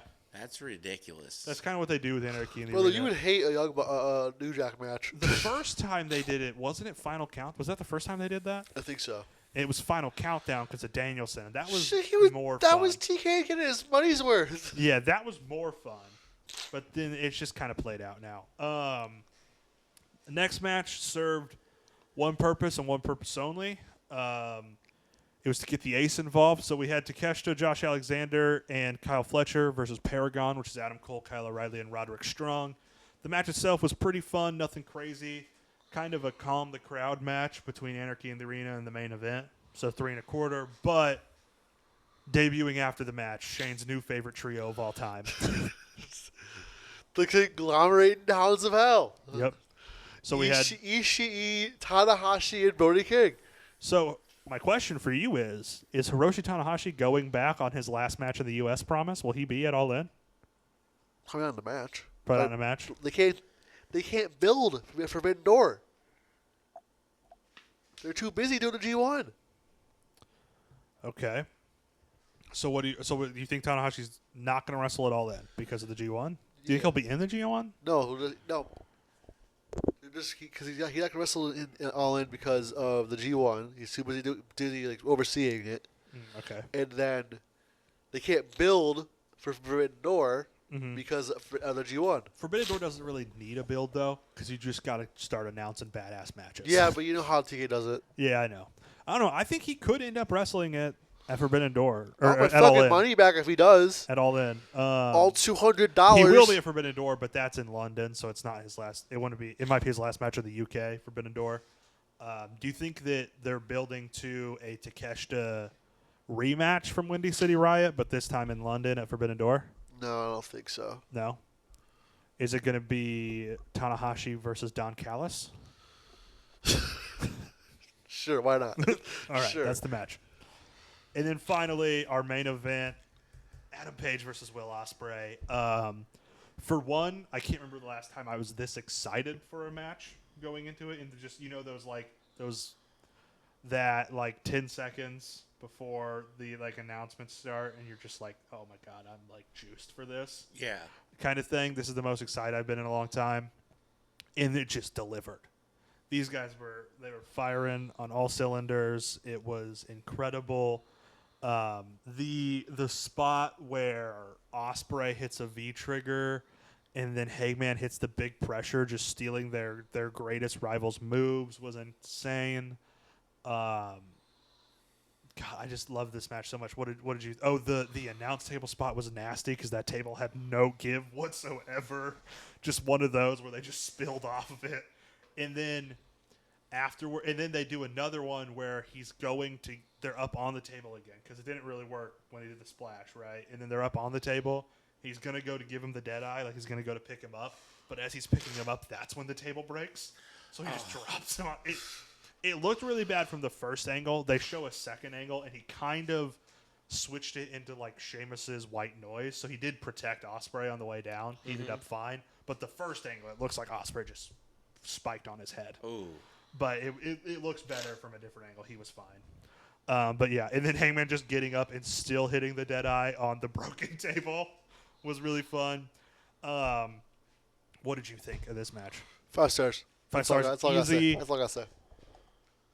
This instantly on my favorite matches of all time list. Just an instant classic for me personally. I love both of these guys so much. I mean, I've been a huge Ospreay guy since before being an Ospreay guy was cool. Like, I've been an Ospreay guy for like 6 years now when he was like in the like never open weight kind of division in New Japan. He was still a small guy. Like, so, and then Hangman, of course, just seeing his career trajectory. Hangman wins the match. He's going to see Moxley at All In. And that brings me to our next segment, Shane. Let's fantasy book All In. So sort of fantasy booking, sort of trying to predict what the card's going to be, I would say is the idea here. So the 2 matches that are confirmed, Moxley versus Hangman for the AEW World title, Toni Storm versus Mercedes Moné for the AEW Women's title. Do we think by the time we get there the TBS title will be on the line too? No. No? Don't I think so? think she's gonna drop it. Okay. Which of these 2 matches would you have main event? Tony Mariah. Tony Mercedes, you mean? Yeah, Tony Mercedes. I agree. I think already it should be. It especially should be if they do throw the TBS title on there too as the cherry on top. But this is just the money match here. No pun intended. But I guess let's go. Let's start by going through the Double or Nothing card. What do you think? What do you think? Let's start from the end here. What do you think Will Ospreay will be doing at All In? I have no clue. No idea. No idea. Could there be? I'm trying to think if there would be some sort of New Japan crossover or No, because of G1. no, because of the G1. Yeah. Would it be like Takeshita again, or is he just in like the Casino Battle Royal? I guess. I think Or not the Casino Casino Battle Royal. G1. What's so the what is that? What they call the new one? What's the new Battle Casino? Royal called? I don't know. The Casino Gauntlet. Yeah. Casino Gauntlet. Maybe Ospreay's in the G1. But that's No, what I this is think going. Takeshita might do it. I think. I don't see Didn't they Ospreay. do Takeshita last year? Yeah, but he's the New Japan guy now. He's contracted though. I guess, yeah, and he's the never openweight champion. I don't know if AEW would want to lose to Takeshita for that much time. I guess we can put Ospreay to the side. Who do you think Adam Cole is facing? Do you think he'll be defending the TNT title here? I hope so. My idea would be ladder match. Like a 6-man. It'd be like Of Cole. course. Of course, Jade puts Adam Cole in a ladder match. Shocker, shocker. Cole, I think Fletcher's obviously in there. Who else would you throw into a thing like that? Honestly, Roddy. Ooh, Roddy, that's a fun one. Who else do you think has been kind of on the rise and in the spot for a TNT title match? I don't know. Because the TNT division is kind of bare right now. Kind of bare, yeah. Do you think like I think Roosh? Yeah, sure. Roosh. Trying to think 2 more guys we can throw in this. What would you think of? What about like one of the Death Riders? What if like Claudio was in this? Or do you think they need to keep the other Death Riders off the card? I think off the card is the best place for him because of the story they're going to build, I think. With Hangman? Okay. See, Orange Cassidy's not really around. Would Danny Garcia fall back into this? Daniel Garcia fall back into this? Got nothing better to do. All right, so Garcia in the ladder match. We got 1 spot left. Who you want to throw in there? Somebody from CMLL, maybe? Hechicero. Hechicero in a Just ladder match? throw him in there. All right. That's our TNT title ladder match for All In. So we think Takeshita might not be there. If Takeshita was going to be there, who would you like to see him defend the title? Or not maybe even defend the never openweight title, but at least wrestle. Who would you want to see him? I mean, one-on-one with Kyle O'Reilly would go bonkers. I just don't think that's an All-In match. Yeah. Because okay, let's look at this. Mike Bailey. Takeshita, Mike Bailey. Former tag team. All right, for the never openweight title. Yeah. Okay.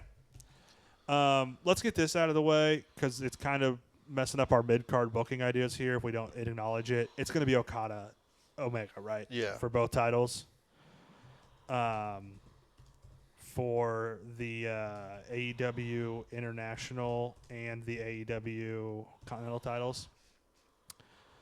Who else? What about Swerve? What's Swerve going to be doing when we get there? Could that be the Ospreay match, a rematch with Ospreay?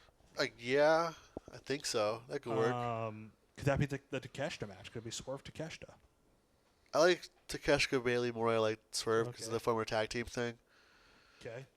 I think that's all I'd really put them in. Oh, you know what Ospreay could be doing? Could be Ricochet. Yeah. Do you want to put an Ospreay Ricochet? Sure. Put that down.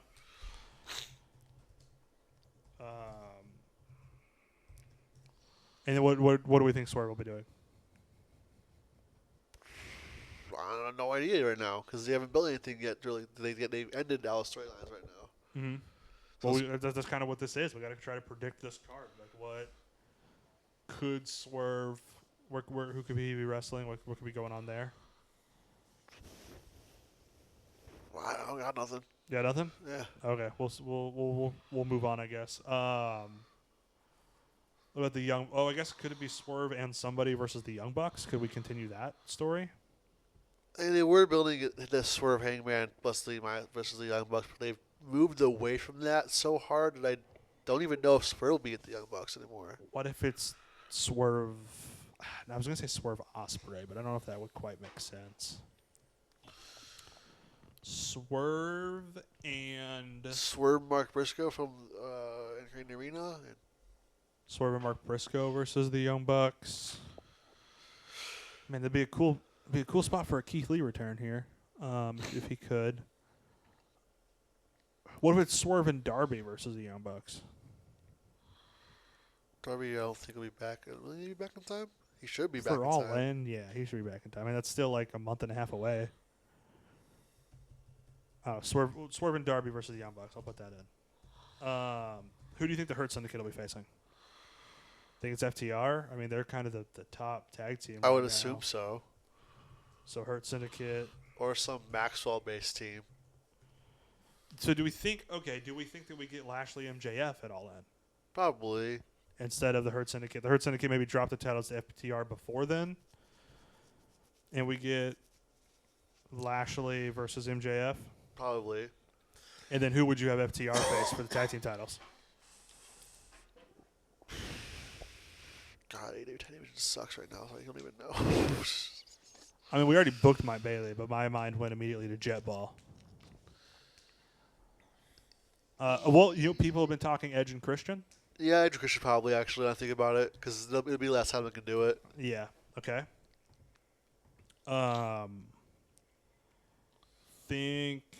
That's a pretty good. Let's see, how many matches do we have here? I mean, that's a 9-match card we have right now. And then let's just throw in a Casino Gauntlet and throw out some names you'd want to see in a match like that at All In this year. That'd be a cool place for a Cedric Alexander debut. Mark Briscoe, even if he's already on another match. Yeah. Actually, no. Especially if he's in another match. Yep. So Mark Briscoe, Kyle O'Reilly. This could be Josh Alexander. An Eddie Kingston return would be awesome. This could be where you put like Dustin Rhodes on the card, but leave Sammy. Gabe Kidd. If he's on the G1. Gabe's Kidd's got to be in the G1. I don't know. He's got to be in the G1. I don't think he's going to beat Yoda now. But he's one of the like hottest acts they have right now. Yeah. He's one of the most popular guys in New Japan right now, like Gaijin or not. They are turning on him, though, a little bit. Well, that's part of it. I mean, it's still popularity. You know what I mean? Yeah, I know. Who else? Mystico. I think getting some lucha involvement here for All In Texas. Bandito. Yeah, you're gonna have to do some kind of lucha thing here. Maybe even like a whole ass lucha trios. Yeah. I don't know who would be in it, but probably gonna do it. I mean, honestly, the Ops defending the trios titles against just any 3 luchadors would be crazy. Yeah. Yeah. Let's see. Moving on here, tape of the light tubes, take the door off its hinges. It's time for Shane's GCW corner. All right. We're just at this point going to focus on all the weird, crazy shit they're doing for KC. 'Cause we're all going. Apparently now that's been confirmed. All three of us are going to go whenever Joker gets the goddamn money in. Next Friday, yeah? Yep. So yeah, we'll confirm that soon. Yeah, but we're planning on going to GCW. What's the show called? Take a picture. Take a picture. I mean, we're going either way, no matter what happens. We're going either way. Imagine if they banned cameras. From take a picture. That'd be kind of We're funny. already made in blood and shit. That might as well. Is somebody gonna hit somebody with a camera at some point? Probably. I hope so. I would be great. All right, so you got one. Update Joko on all the stuff you've told me already. Texting about it. I'll be right back. Yeah, so we got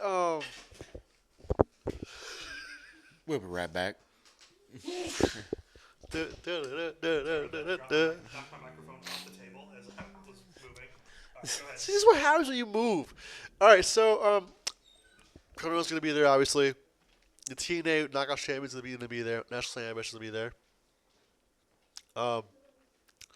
Former Ring of Honor champion Atticus Cogar will be former Ring of Honor champion Jonathan Gresham will be there. Okay. Simon Gotch is going to be there. That Simon Gotch, the vaudevillains, you know? Oh, okay. Yeah, he'll be there. I don't know why. I don't know why. It makes no sense. They've kind of vaguely announced it by posting the picture of it, but then actually announce it. All right. So that's some weird, crazy shit. A bunch of indies. There's a match announced. And I'll wait for Jayden. I've already told him. I think. I feel like I've told. Yeah, I told him. The tag team title match has already been announced. It's going to be the champions, which is Alec Price and Jordan Oliver against Billy Starks and Miyu Yamashita. So, a lot of kicks. Going to be in that one. Oh man, it'll be different than other GCW shows. There's going to be no blood. Oh. So keep that in mind. Why is there no blood? Because Missouri. Missouri doesn't allow blood? No. It's stupid. It's the commission doesn't allow the blood. But if you want to see blood in GCW, the best time to do that is Saturday, June 7th and Sunday, June 8th. Write that down. With the Cage of Survival and Tournament of Survival. Uh-huh. A lot of survival has to happen on that weekend. How big are these shows usually? Like, how many people usually show up? Well, a few hundreds, give or take. Okay.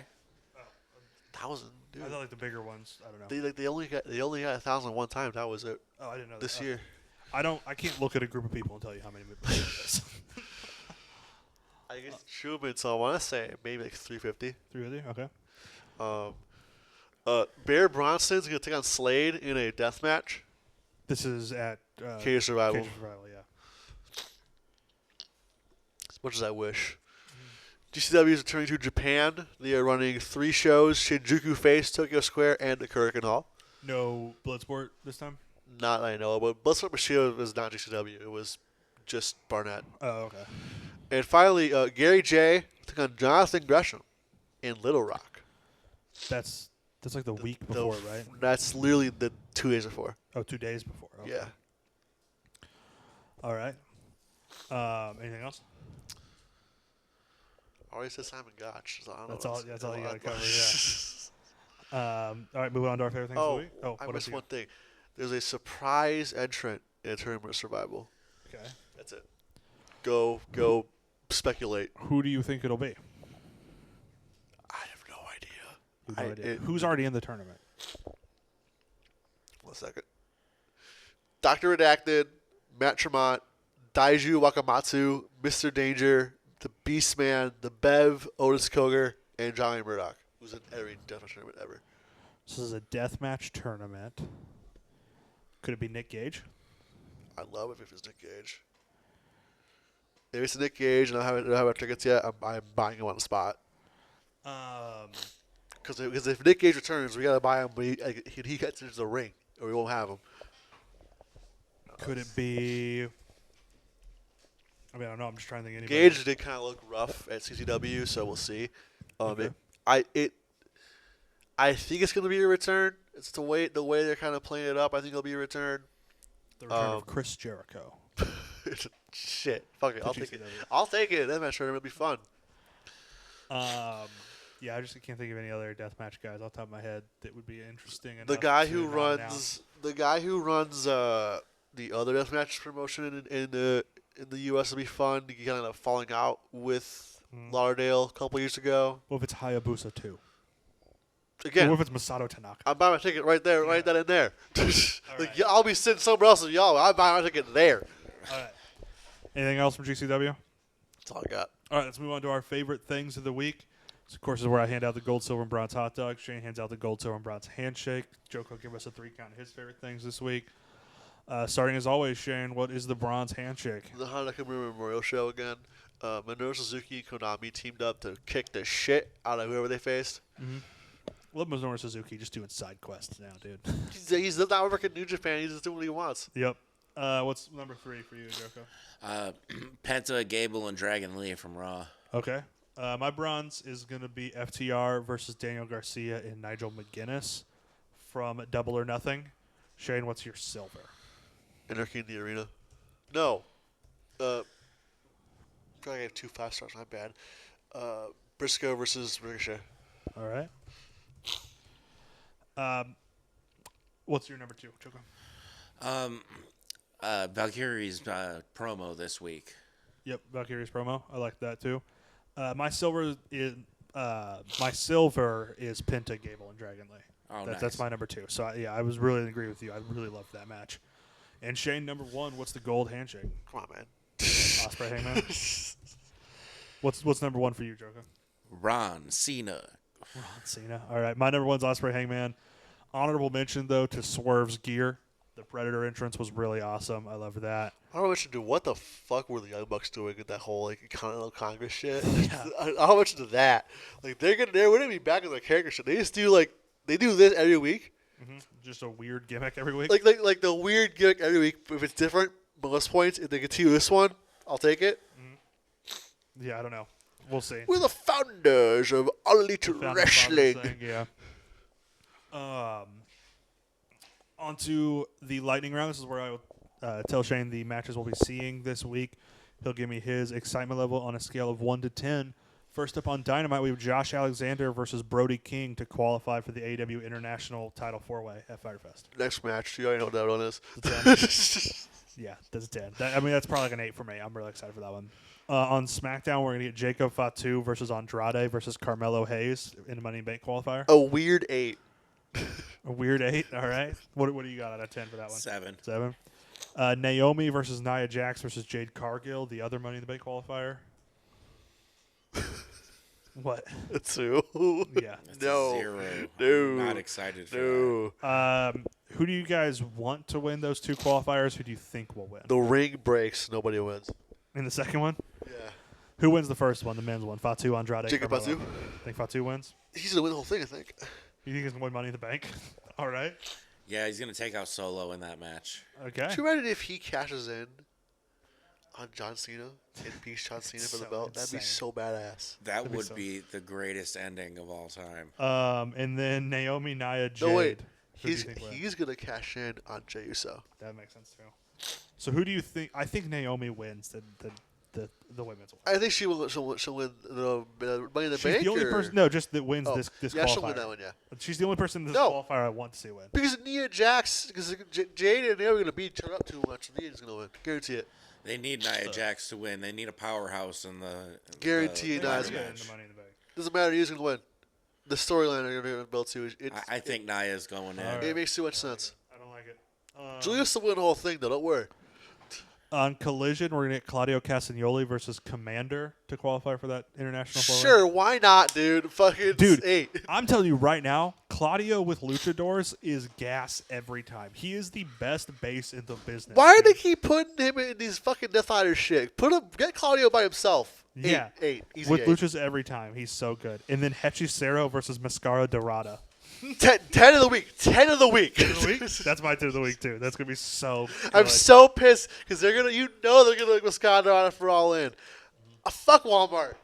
For full, put that down in writing. Fuck Walmart. All right. Somebody. Match recommendation of the week. I'm going. I didn't know what to do, so as always, I just threw a John Cena match on here. John Cena versus Bray Wyatt, Firefly Funhouse, WrestleMania 36. That's a good one. That's a good one. That's the recommendation of the week. If you want to listen to more of us, we have classic reviews. The last one that came out from a couple weeks ago was WCW World War III 97. The next one coming out later this week, celebrating Owen Hart with SummerSlam 1994, the cage match with Brett. Where the best match outside that one was the women's match.